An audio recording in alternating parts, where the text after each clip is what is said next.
This is all happening at the Bank for International Settlements, the BIS. The BIS, as it was known, would be the central bank to Europe's national banks. This BIS crowd, Bank of International Settlements, it's a central bank for central bankers. The international banking cartel that controls the central banks operates under the rules set by an international body called the Bank for International Settlements. It keeps its head low.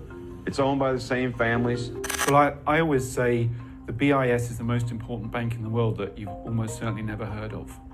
It's the bank for central banks. It's the banks where they do their banking.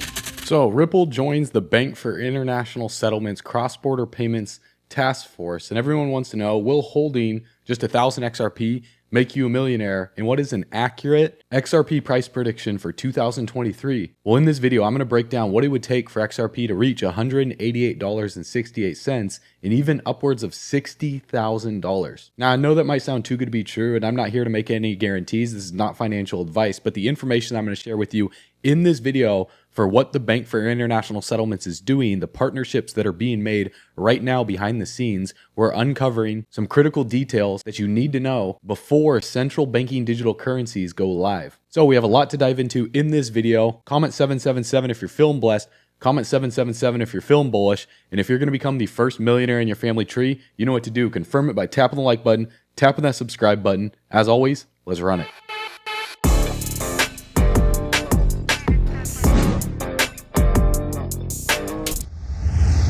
All right, bull runners, welcome back to the channel. So Ripple's XRP is sitting at 47 cents, almost $26 billion in market cap right now.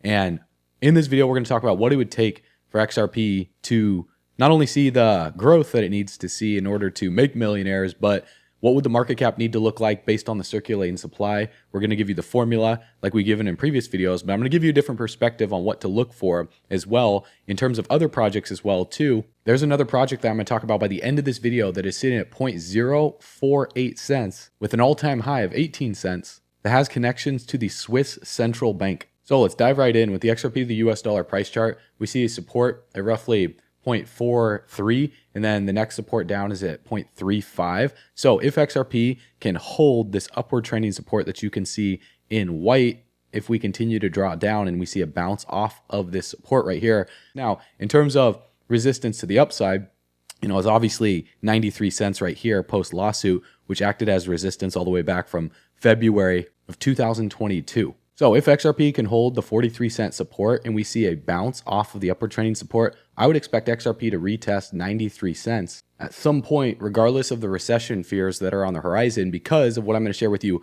in this video. So in a previous video, I talked about Ripple joining the Bank for International Settlements cross-border payments task force. And as always, guys, anything I share with you is not financial advice. These are example purposes only. So when we talk about price predictions and price projections, there's no guarantee that it's going to happen.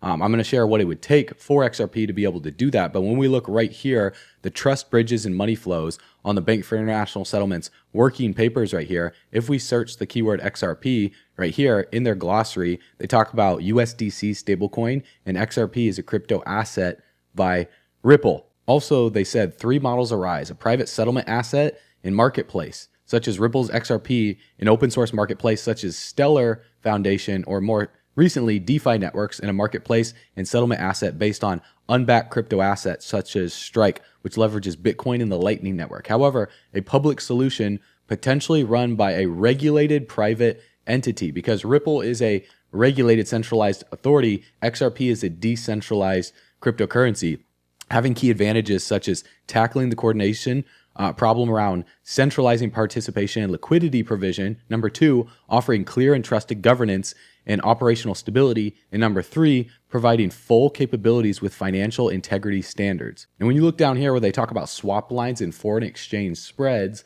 since the 2007-2008 financial crisis, the United States Federal Reserve started to establish swap lines for central banks around the world. These were agreements between central banks to exchange US dollars for local currencies, which were designed to address dislocations in foreign exchange markets. And back in 2018, the peak amount totaled $620 billion as of September of 2018. And you can see the European Central Bank, Swiss National Bank, Bank of Japan, Bank of England, Reserve Bank of Australia, among many other banks. And since then, the liquidity in the system and the total debt has grown, so the amount of money is even larger. And looking right here on the Bank for International Settlements official websites, underneath their project section, they have Project Mandala saying to shape the future of cross-border payments and compliance. They're exploring the feasibility of encoding jurisdiction-specific policy and regulatory requirements into a common protocol for cross-border use cases such as foreign direct investment, borrowing, and payments. And Project Mandala is a proof of concept run by the Bank for International Settlements Singapore Center,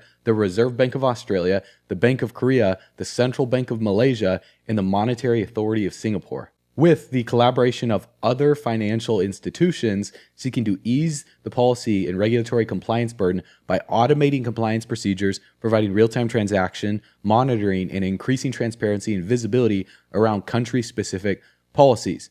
Now, we're going to talk about what that means for collaboration with other financial institutions, but they also have Project Dunbar as well, too. Check this out. Cross-border payments can be slow and expensive, but does it have to be? Domestic payments are usually fast and inexpensive because most banks connect to a single national payments platform. But there is no single international platform for cross-border payments. Instead, to make cross-border payments, banks need to hold foreign currency accounts with banks in other countries. This is the decades-old model of correspondent banking. A single cross-border payment may pass through multiple correspondent banks, adding costs and delays along the way. But what if we could merge all these separate banking systems and bring them onto one single common platform? That's the goal of Project Dunbar. We're exploring the benefits of a single international payments platform, similar to the national platforms that many developed economies rely upon. So when we look right here, we see the Reserve Bank of Australia, the South African Reserve Bank, the Bank Negara Malaysia, and the Monetary Authority of Singapore. Now, when we look right here, Ripple says Singapore's license was formally approved. So Ripple's Singapore arm has secured a license as a major payment institution from who? The Monetary Authority of Singapore, the company said, allowing it to keep providing digital payment token services in the fast-growing region. Now, we also see the Reserve Bank of Australia listed right next to Project Dunbar. And if we look right here, the Reserve Bank of Australia has released a white paper called Australian CBDC Pilot for Digital France Innovation, announcing the Central Bank Digital Currency Pilot Project, which is being led by a former Ripple executive, Dilip Rao, as the program director of the CBDC pilot, and Rao, who contributed to the Ripple's XRP ledger, which is an open source and decentralized blockchain for the banking and financial market, believes that the XRP ledger-based real-time settlement system can be used for CBDCs. Now, next to the Reserve Bank of Australia, we also see the South African Reserve Bank. And right here, on one of the South African Reserve Bank's official document called Project Kahoka, I think that's how you pronounce it, exploring the use of distributed ledger technology for interbank payment settlements in South Africa. Right here it says, distributed ledger platforms developed specifically for financial services use include Corda, Hyperledger Fabric, Quorum, and Ripple. The BOE has conducted a number of different studies publishing only high-level results, and back in June of 2016, it was announced that the BOE had conducted a distributed ledger technology proof of concept. The proof of concept assessed scalability, security, privacy, interoperability, and sustainability. Since then, the BOE has done other studies, including a proof of concept with Ripple to explore how the use of Ripple Connect and the Interledger protocol may be able to lower settlement risk and improve the speed of efficiency of cross-border payments. And also right here for the Intergovernmental FinTech Working Group, which has the National Treasury, Republic of South Africa, South African Revenue Service, and South African Reserve Bank listed on here. A company called Exago Technologies tested the regulatory treatment of crypto assets, specifically Ripple's XRP, in terms of the exchange control regulations, and the testing was completed during April of 2022 for cross-border transactions between South Africa and the United Kingdom and vice versa. And Mercury FX also had a successful test in August of 2021 using XRP for efficient low-value cross-border remittances between South Africa and the United Kingdom and vice versa as well too. And when we go back to Bank for International Settlements, they have Project Atlas. They're partnered with the Eurosystem, and they're creating a data platform that has the potential to shed light on the macroeconomic relevance of crypto asset markets and decentralized finance. Project Atlas is combining on and off-chain information, creating a layered approach to data vetting and tailored statistics for central banks. And a first proof of concept was developed focusing on international flows of crypto assets. If we look right here, the Dutch central bank hails Ripple's capacity for real-time payments. The exact same bank that you can see right here, I don't even know how to pronounce this, De Nederlandsche Bank. I think that's how you say it. So, De Nederlandsche Bank, or we'll just call them DNB for now, aka do not back up the truck because this is not financial advice. This is Netherlands Central Bank. They have shown interest in Ripple's payment protocol. The bank hailed Ripple Network as an excellent infrastructure that can boast the Dutch payment system's efficiency and speed. DNB referenced research conducted by the National Forum of Innovation, ways to improve the Dutch retail payment system. The study found that Ripple could offer financial institutions such as banks the infrastructure needed to facilitate real-time payments. As per the research, Ripple's fast blockchain technology is a tangible innovation that can increase payment processing speed and cut costs for the banking sector. And the XRP protocol boasts a fast transaction process that takes just 2 to 5 seconds and requires less computer power than the Bitcoin network. And in an official statement from the Dutch Central Bank, they noted that integration of the payment protocol would allow banks to offer their customers the ability to transfer any amount of money in any currency to other institutions that use the protocol without the need for intermediaries. Most and many banks worldwide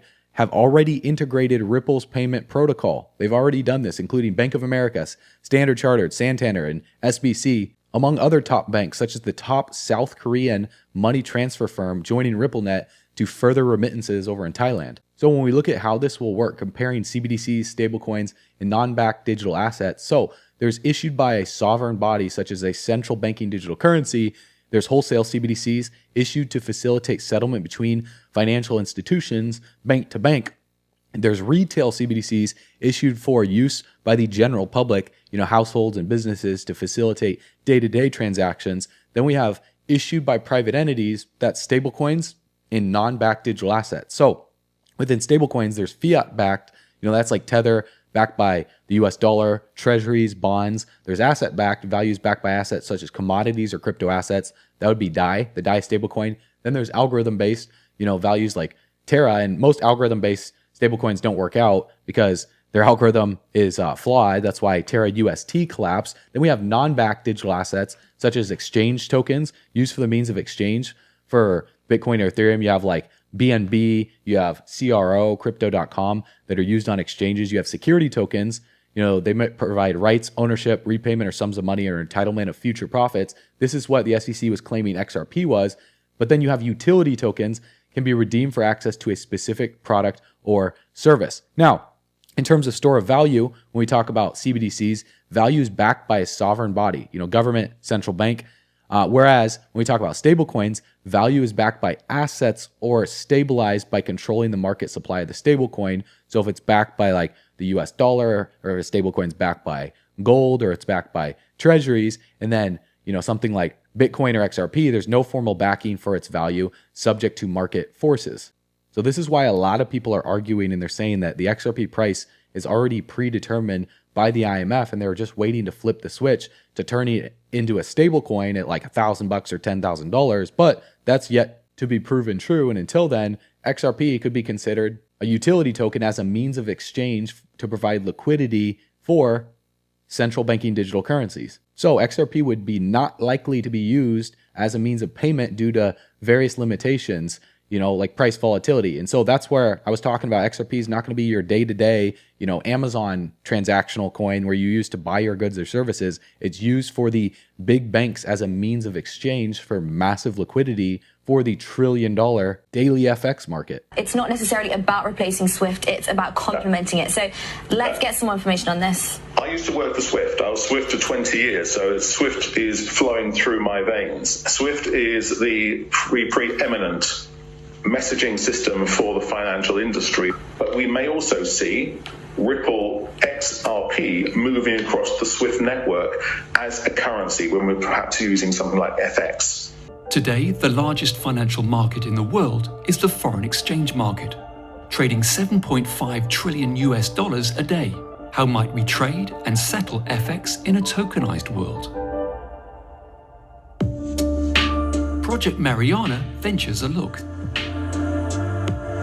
It explores how wholesale central bank digital currencies, together with concepts borrowed from emerging decentralized finance, may improve effectiveness, safety, and transparency of FX trading and settlement.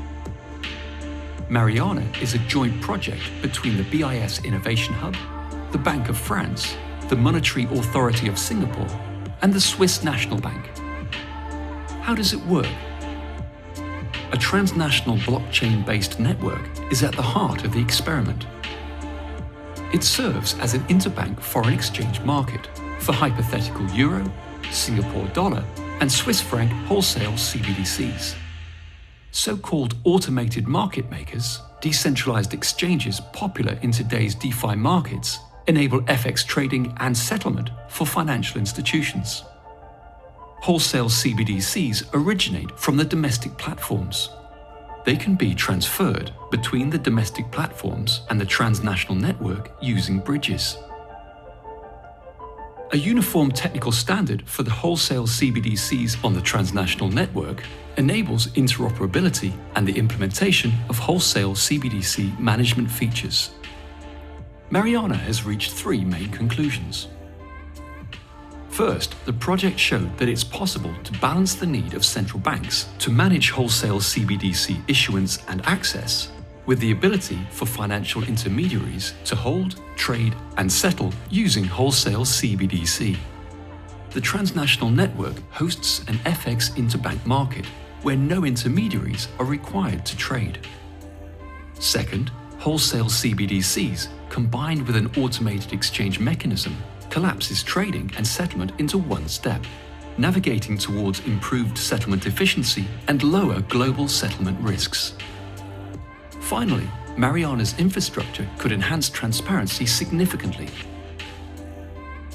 Guided by the FX Global Code, a global set of principles for robust, fair, and transparent markets, Mariana shows that it's possible to seamlessly integrate an interoperable FX interbank market into a cross-border financial market infrastructure and enable trading against the AMM with a 3-token pool, whilst improving efficiency and reducing risks.